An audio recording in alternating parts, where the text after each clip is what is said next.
Welcome to Weekly-pedia Korea. This is the first episode of a new Korea.net program that gives an extended overview of top headlines from last week. BTS, Zico, Oh My Girl, and ATEEZ. These are K-pop artists who've worn hanbok in their music videos or live performances.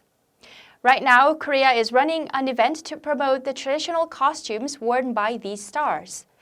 The exhibition K-pop Hanbok at Seoul's Dongdaemun Design Plaza is part of the 2021 Spring Hanbok Culture Week.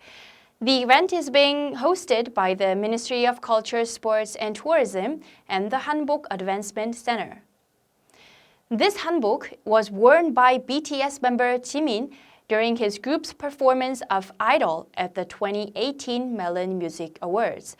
The outfit's designer said Jimin's modern hanbok is called sapok slacks. The suit is still hanbok but has buttons and zippers that make it extremely comfortable to dance in it. These hanbok outfits were worn by BTS members J-Hope and Suga in September last year during their performance on NBC's The Tonight Show starring Jimmy Fallon. Their costumes were designed to look modern by using hanbok's unique fabric. These hanbok costumes were worn by ATEEZ last year while the group performed Inception.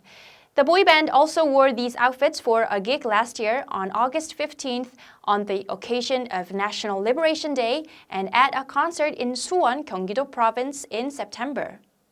This hanbok exhibition began last week and ends Monday, so be sure not to miss it.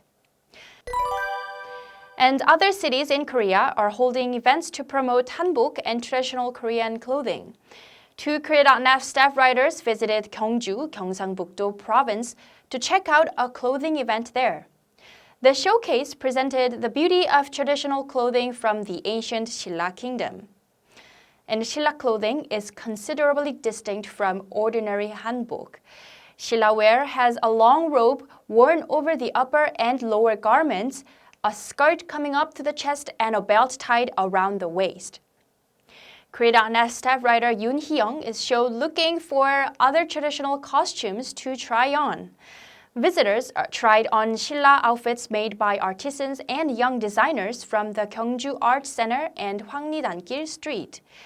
Yoon said all staff at the event's venues wore hanbok as well as most visitors. She said she was amazed to see how modernized hanbok can look like contemporary outfits rather than historical relics. Hanbok is also part of daily life in Korea, not just for special occasions. In May last year, the Korean government launched a pilot project for supplying Hanbok-style uniforms to select schools. As of April 18th this year, about 2,300 students at 16 schools wore such uniforms. This hanbok uniform initiative will be expanded to 25 schools. Isn't it amazing how hanbok remains relevant in today's Korea despite being centuries old? To learn more about hanbok, please visit the Korea.net website and please post your impressions of hanbok in the comment section. That's it for this week's episode.